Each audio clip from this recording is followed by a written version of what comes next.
Sir, कल प्रधानमंत्री जी ने ऑपरेशन सिंदूर के बारे में कहा वो अभी भी जारी है और मैं उनका शुक्रिया अदा करती हूं कि उन्होंने देश को याद दिलाया कि ऑपरेशन सिंदूर में जो हमारी सेना ने किया वो अब तक खत्म नहीं हुआ है। हम इनकी नापाक हरकतों को खत्म करेंगे। पर कुछ सुझाव मेरे भी हैं। जब पहलगाम हुआ था मेरे मन में भी बहुत सवाल थे। 2 हफ्ते पहले वहां पे गृह मंत्री जी गए थे और उन्होंने कहा था आतंकवाद को बिल्कुल समाप्त कर दिया है। 2019 में जब 370 धारा हटी थी, कौन भूल सकता है गृह मंत्री के वो शब्द जहां उन्होंने कहा था पीओके के लिए हम जान भी दे देंगे। तिरंगा यात्रा हुआ था, हम पार्लियामेंट्री डेलीगेशन जब गया था, हम जाने से पहले तिरंगा यात्रा हुआ था जिसमें गृह मंत्री ने कहा अब बातचीत पाकिस्तान से होगी तो सिर्फ पीओके को लेकर होगी। तो जब ऑपरेशन सिंदूर जारी था और अचानक से उस पर फुल स्टॉप लगा, मन में सवाल तभी भी था कि क्या हुआ जिस वजह से हमें ये सीज फायर करना पड़ा, क्योंकि हम सिर्फ पीओके की बात करना चाह रहे थे।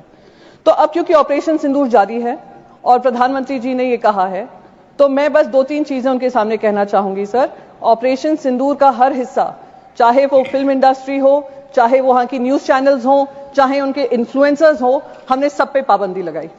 सर, अब समय आ गया है कि क्रिकेट पर भी पाबंदी लगनी चाहिए। सर, हमारे विदेश मंत्री ने कहा कि मैं गर्व होता है इस बात का कि मैं उस पार्लियामेंट्री डेलीगेशन में शामिल थी जिसकी जिम्मेदारी मुझे सरकार ने दी थी। हम 33 देशों में गए। मिनिस्टर ऑफ एक्सटर्नल अफेयर्स कह रहे थे करीब 100 देशों से बातचीत हुई। मैं तो कह रही हूं गृह मंत्री जी से, सर आपको बहुत जगह फोन करने की जरूरत नहीं पड़ेगी, एक इंटरकॉम पे ही फोन कर लेंगे। आईसीसी के चेयरमैन को अगर आप कह देंगे कि ये इंडिया पाकिस्तान मैच नहीं हो सकता तो नहीं होगा, ये हमारे ऑपरेशन सिंदूर की कामयाबी होगी। सर, हम जो 26 महिलाएं जो विधवा हुई वो उनके मुंह, हम उनके मुंह पे जाकर कहेंगे कि हमें वो इंडिया पाकिस्तान मैच खेलना है, हम पैसा कमाना चाहते हैं, पैसे के ऊपर आपका परिवार नहीं है। तो मैं बस यही रिक्वेस्ट करूंगी, एक ऑपरेशन सिंदूर वो होना चाहिए।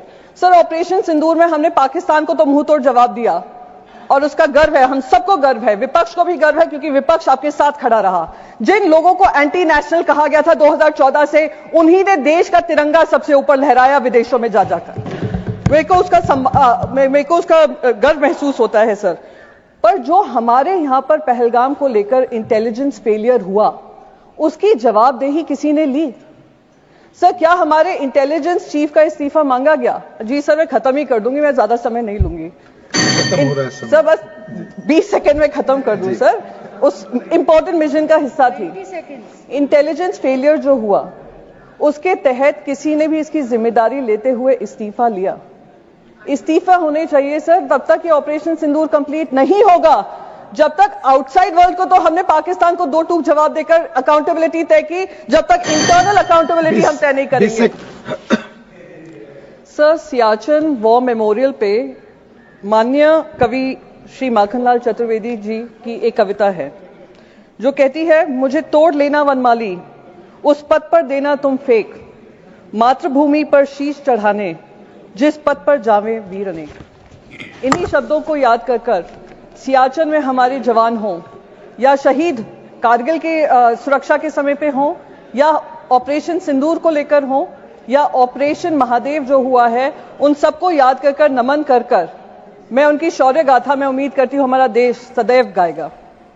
साथ ही साथ मैं उन सारे परिवारजनों को श्रद्धांजलि व्यक्त करना चाहूंगी जिनकी जाने वो पहलगाम में गई, आतंकी हमले में गई, पाकिस्तान स्पॉन्सर्ड आतंकी हमले में गई।